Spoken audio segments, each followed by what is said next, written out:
Next up, we have Hannah Murley. She's a excuse me. She's a graduate support coordinator in the Office of Research, Advancement, and Partnership, and she's going to be talking to you about grants and scholarships. So, Hannah. Okay. Let me go ahead and pull this up for you. Let's see.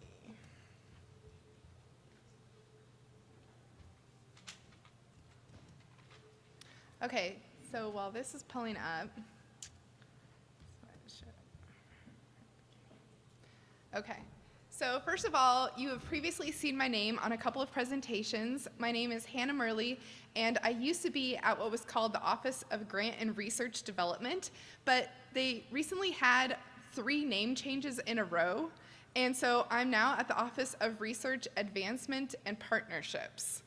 And my email, which is, if you're going to fall asleep during this presentation, at least take down my email and send me a message, because you're going to want to meet with me and figure out all of the funding sources that are available to you in graduate school at this phase before you need to go on that research trip and you contact me 2 weeks ahead of time and it's impossible to find funding.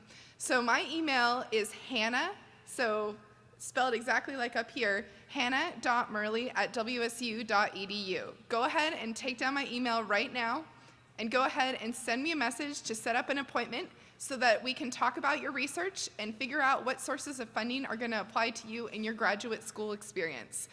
If you don't do this now, it's going to be too late. Okay, so this seems obvious to me, but I get asked this question a lot, especially by people who are already funded.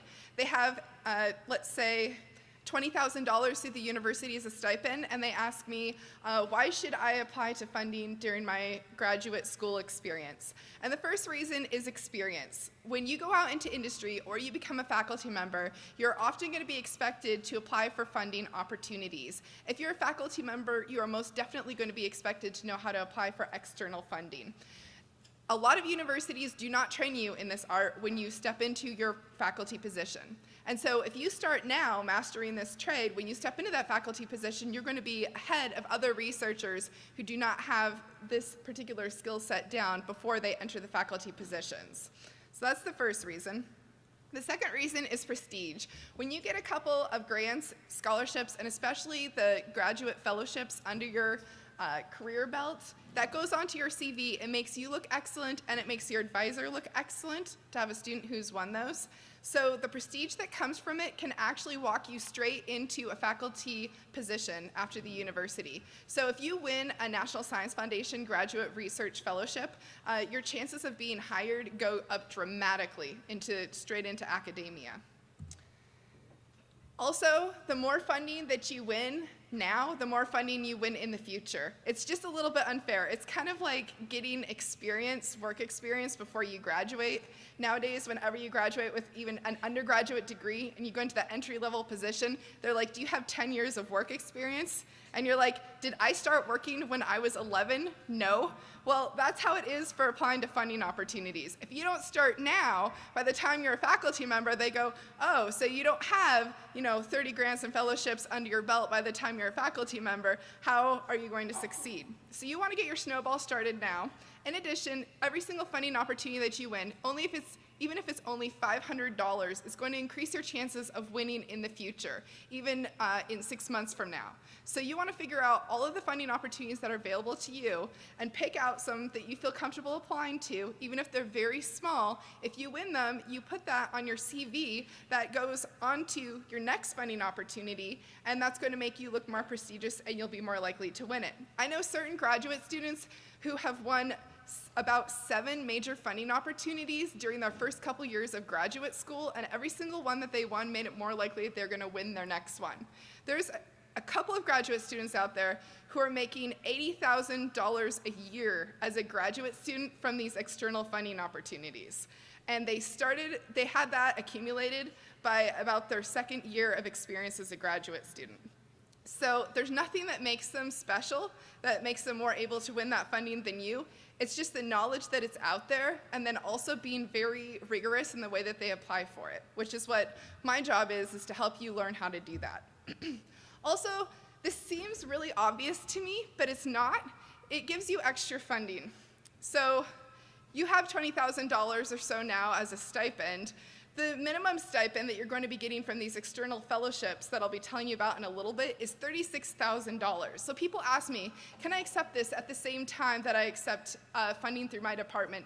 The answer most of the time, although not all of the time, is no. But my question is, why would you want to keep a $20,000 stipend when you could accept a $36,000 stipend? Go ahead and give it back to your department. Give it back to your department. Let them go ahead and bring in another graduate student to WSU so that our institution can accomplish even more research, and then you're going to be more prestigious, you have more funding, and everyone wins. So the biggest reason is the extra funding. Where can you receive funding from as a graduate student? So there are a couple of national foundations that give funding to different departments. There's the federal level, so that is the National Science Foundation, the National Institute of Health, the National Endowment for the Humanities, and the USDA. Those are the major drivers of graduate student fellowships. And if you go onto their websites, you can generally find at least one of them that is going to be funding your field, unless you're in the humanities, in which case it's the National Endowment for the Humanities, where you'll be able to find things, and the Ford Foundation. Then there's private foundations. There is foundationcenter.org that you can go onto, and pivot.cos.com. So I want you to also write down pivot.cos.com. WSU pays for all of its students to have a membership to pivot.cos.com. That's spelled pivot.cos.com.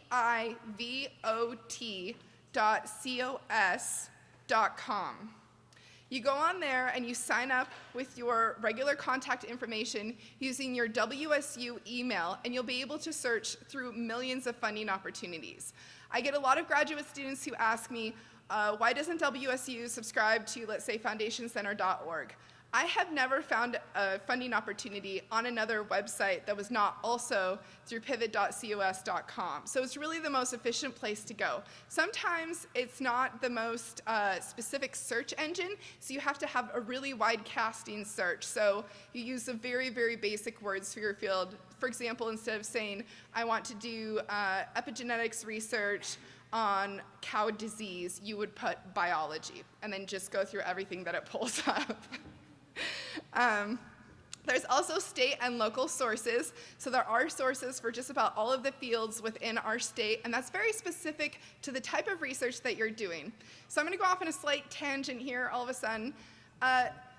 Your field does not determine the funding sources that are available to you. The type of research that you're doing within your field is going to determine the funding sources and how you're conducting that research. So for example, it's the problem that you're solving in the world. So let's say that you're in the field of economics and you're looking at world hunger.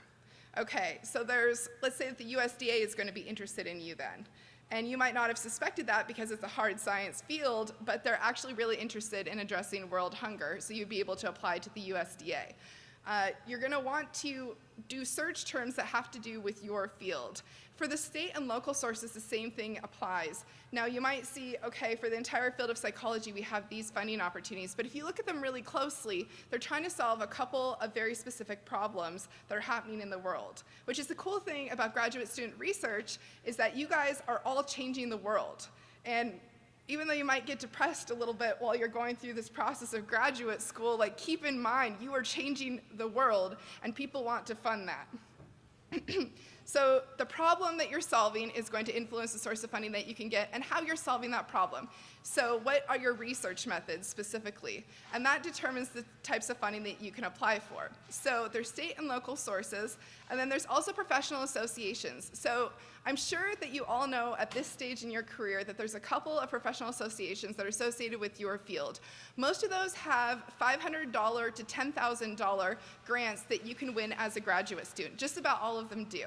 So my recommendation is that you go on their websites today and figure out which ones of those have those funding opportunities available, and then go ahead and discuss with your mentor which ones of those you're going to join, because you're also going to be presenting at poster presentations and conferences, and it just makes sense to join on to those as soon as possible.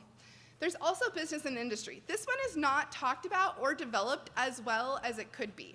So there's a lot of foundations for corporations out there that are giving away research funding because they get tax breaks for it. And our university actually calls them up and asks them to donate to us. As graduate students, you can actually do that too. And we're trying to put together processes to make that happen, but I want you to be aware that that's something that can happen. In addition to that, a lot of them have grants for graduate students doing the type of research that influences what they're doing in the world. So for example, can anyone tell me who the biggest funder of graduate students in natural resource sciences is? It's the oil companies. Yeah. Okay, so what are the different types of funding that you can apply for? There's fellowships. So this is a really broad term.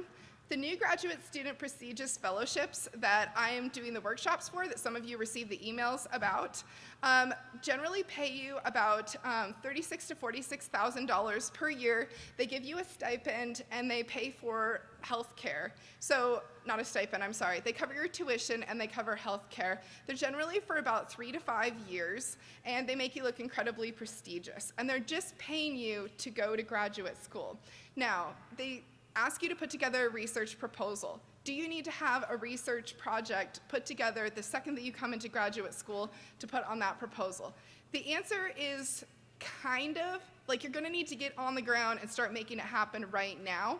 But if you ended up changing what you said that you were going to do 6 months after you received the fellowship, that's not going to matter at all. So go ahead, put something together and apply for these while you have the opportunity now.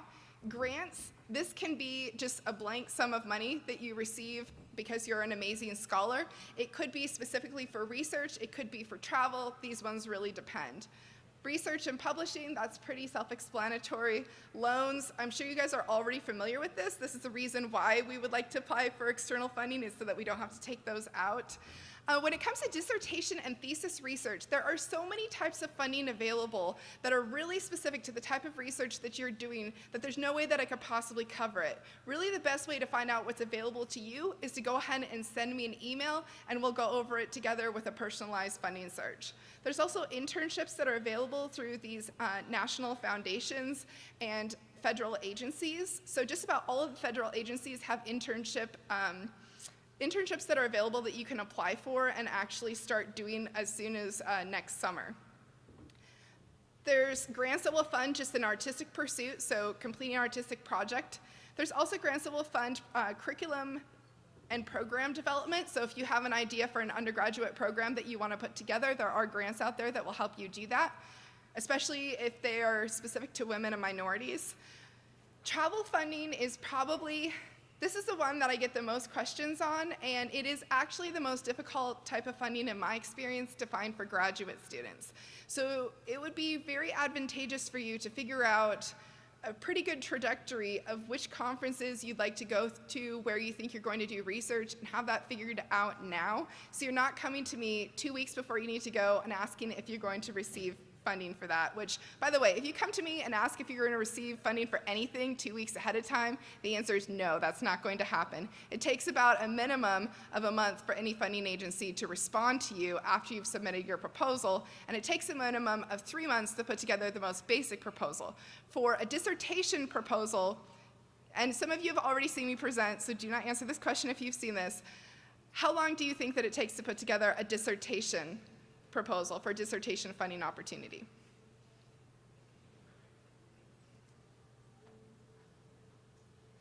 It takes 1 year.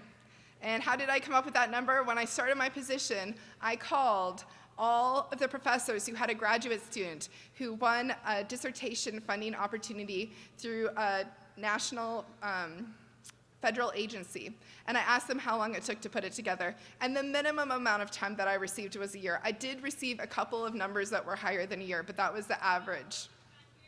You can also receive awards. Sometimes these are offered through your department, and a lot of times the awards have been offered for a while, and faculty has changed, and not all of the faculty may be aware of the awards that are available to you within your department.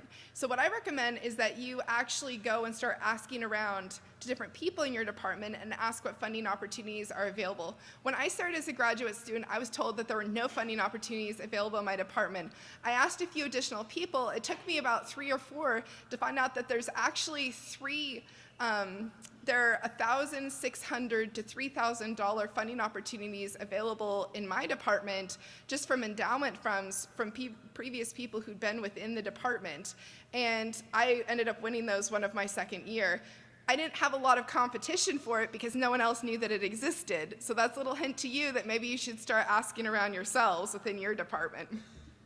There's also a ton of funding opportunities available for postdoctoral appointments, and those are basically fellowships through the National Science Foundation, the USDA, the National Institute of Health, similar agencies that are transferable, so you would win them right after graduate school, and then you can take them to pretty much any institution in the US that you'd like to.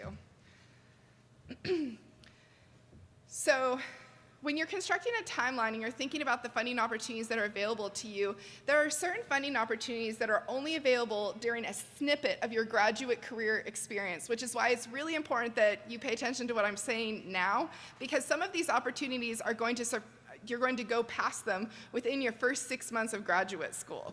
Okay, so the first ones are the new graduate student prestigious fellowships. I talked about those earlier. They provide a yearly stipend, tuition, healthcare coverage, possible international travel funding. We have a workshop that I put together that basically takes you by the hand and walks you through the experience of applying to these, and you would receive feedback from very experienced faculty grant writers and previous winners of these fellowships. If you haven't already signed up for that, go to Google WSU and then ORSO, so O-R-S-O. This is not one word, it's WSU and then ORSO. It stands for Office of Research Support and Operations. It's going to pull up a web page, and on the front of that web page, if you go down a little bit, you will see a link that says Workshops. Click on that, and then scroll down to the new Graduate Student Prestigious Fellowship Workshop, and then go ahead and click on the Sign Up. Even if it says that we are already booked to capacity on that workshop, go ahead and sign up. I'm going to figure out a way to get you in there. I do not want to turn down anybody for this workshop. For international students, you would not be able to apply to these because they are only for US citizens or nationals. However, that's a good question we talked earlier. I think that the experience of going through these workshops is really valuable, and I've actually seen that a lot of the students that came in with very poor grant writing skills just in the course of doing this 2-month workshop series improved vastly to the point that they were able to win $20,000 worth of funding from another source to go to another country and do anthropology research, let's say. And I've seen this happen with several students. So I would like to empower anyone who can go ahead and go out there and figure out a funding opportunity that they'd like to apply to and put together a proposal in time for the editing workshop. So if you are not a US citizen and you cannot apply to these funding opportunities, I would like you to email me personally and figure out a funding opportunity that you can apply to and show me that you've gone through all of the steps to apply to that by the first workshop. And if you've taken all of those steps, I'm going to make sure that you get the support that everybody else does so that your grant writing skills are also built during the course of this workshop series. So throughout graduate school, you're also going to be applying to travel funding, research funding, and awards and conferences. Once again, these are specific to your field. Go through Pivot COS, contact me through email, and put together a timeline of exactly how long it's going to take to apply to each of these. Generally, it takes a minimum of 3 months to put together any funding opportunity. You should join those professional associations that I covered right away. You should familiarize yourself with the Departmental Endowment Grants, Graduate School, and the GPSA. All of those have funding opportunities that are available to you as a graduate student. Begin searching through the pivot.cos.com. And keep in mind that if it looks like it's going to be a short application procedure that will take you a weekend to put it together, that's the one that takes 3 months.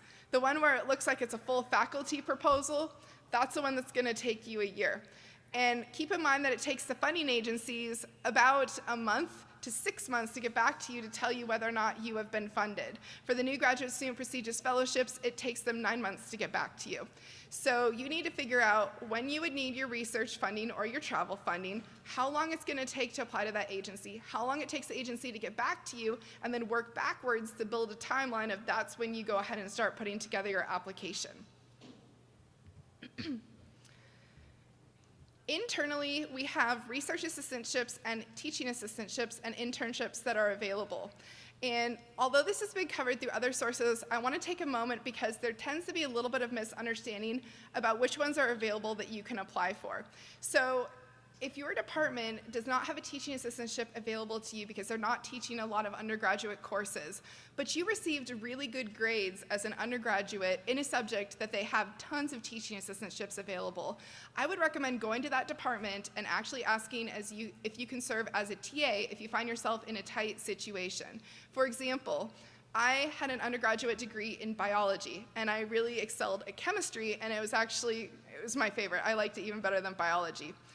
And so I went to the chemistry department and I asked them for a teaching assistantship, and because just about all of the undergraduates who go through the university take Chemistry 101 as their science class, I ended up getting put on as a Chemistry 101 TA. This happens for a lot of different departments, so if you find yourself in a tight situation, keep that in mind. There's also general assistantships. There's not a really easy way to find out about those because they get disseminated through a lot of different sources. There's Wazoo announcements where they post some of them. There's Wazoo jobs where they post some of them. And then sometimes they're just available through the departments. You kind of have to contact all of those different sources. So check with your department, call through the list of opportunities on the graduate school website, and check with the departments that you receive great grades in as an undergraduate.